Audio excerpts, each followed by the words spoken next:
Herkese selamlar kıymetli dostlar. Umarım iyisinizdir. Güzel bir gün geçiriyorsunuzdur. Bir süredir uzak kaldım. Ben de yeni sezon başlamadan ufak bir tatile çıktım. Ama buradan da yeni gelişmeler oldukça haberleri detaylandırmaya, anlatmaya devam ediyorum. Son zamanlarda Arda Güler'le ilgili de pek bir haber çıkmıyordu. Fakat bugün İspanya'nın AS gazetesi, İspanya'nın en iyi ikinci gazetesi olarak adlandırılan AS gazetesi manşetinde Arda Güler'i gösterdi. Arda Güler'le ilgili bir fotoğraf yayınladı. Fotoğrafta yeni Arda Güler başlığı atıldı AS gazetesinde. Bu önemli çünkü yeni sezon öncesi böyle büyük bir gazetede böyle önemli bir haberin yayınlanması, işte Arda Güler'in de geleceğinin, Real Madrid'deki geleceğinin nasıl olacağı noktasında adeta bizlere birer ipucu veriyor.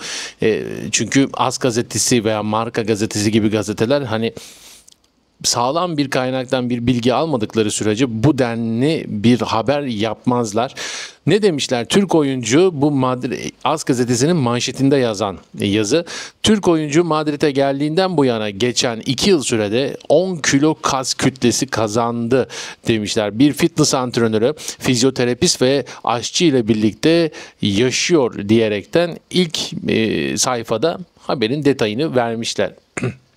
Tabii haberin bir de iç kısmı var. İç kısmında neler yazmışlar aynı haberle ilgili? Arda Güler'in işte bu değişiminin nasıl yeni oyunculara yansıyabileceğiyle ilgili detaylandırmışlar. Ne demişler? Arda'nın bu dönüşümündeki en önemli etken profesyonel bir destek ekibiyle çalışması. Bir fitness antrenörü, fizyoterapist ve aşçıdan oluşan ekibiyle sürekli olarak fiziksel gelişimini izleyen Arda hem sahada hem de günlük yaşamında daha verimli bir performans sergiliyor. Bu disiplinli yaklaşım Arda'nın fiziksel kapasitesini artırarak ona Real Madrid gibi üst düzey bir kulüpte daha uzun süreli ve etkili bir kariyer sağlama yolunda büyük avantajlar sunuyor demiş AS gazetesi. Devam ediyor habere. Güler'in bu süreçteki gelişimi sadece kulüp için değil, Türk futbolcu için de büyük bir gurur kaynağı diyor.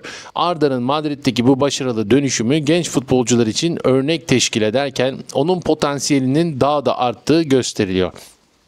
Yani bence şahane bir haber. Özellikle bu haberin yeni sezon öncesi çıkması inanılmz değerli, inanılmaz önemli. 10 kilo kas kütlesi demek çok büyük bir şey. Biliyorsunuz ki Arda Güler'le ilgili geçtiğimiz yılda da benzer bir haber çıkmıştı. Bu defa Marca gazetesinde çıkmıştı. AS gazetesinde değil, Marca'da çıkmıştı.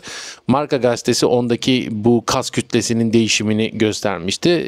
Şimdi de AS gazetesi bu yönde bir haber yapıyor. Çünkü şu önemli, Arda Güler'in bu denli gelişmesindeki Real Madrid'in gelecek potansiyeli görüp o genç yaşlarda transfer eden futbolcuların örnek alması gereken bir futbolcu olarak gösterilmeye başlanıyor Arda Güler.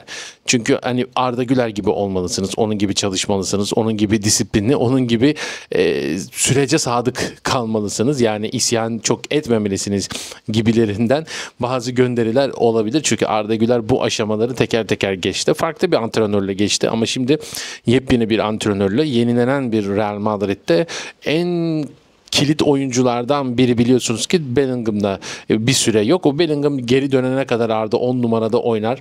10 numara pozisyonun gerekliliklerini yapar. İleri uçta belki zaman zaman daha geriye de olabilir ama oynayacağı yer biliyorsunuz ki merkez orta saha, ofansif orta saha noktalarında, yani bizim 2 yıldır beklediğimiz yerde oynayacak. Tam da bu süreçte AS gazetesinin bu haberi vermesi, işte Arda Güler'le ilgili de artık Xabi Alonso'nun kafasında da bazı şeylerin netleştiğini gösteriyor bana kalırsa. Çünkü bu haber bence öyle, hani biz gittik muhabirler olarak işte orada fotoğrafını çektik, biraz da bilgi aldık. Hadi Arda Güler'in fotoğrafını bu hafta bugün manşete taşıyalım gibilerinden olacak bir şey değil. Belli ki yani bir süreç var. Bu sürecin içerisinde işte Real Madrid'in yönetim kadrosuyla, teknik kadrosuyla yapılan bir konuşmalar var, röportajlar, işte istişareler var ve onların ışığında bir Arda Güler portresi çizmek istemişler yeni sezon öncesi, çünkü Xabi Alonso'nun sistemindeki en kilit isimlerinden biri olacağı düşünülüyor. Hepinize teşekkür ediyorum. Bu konu hakkında yorum yapmayı, videoyu beğenmeyi, abone değilseniz de abone olmayı unutmayın kıymetli dostlar. Hepinize sağlıklı günler diliyorum.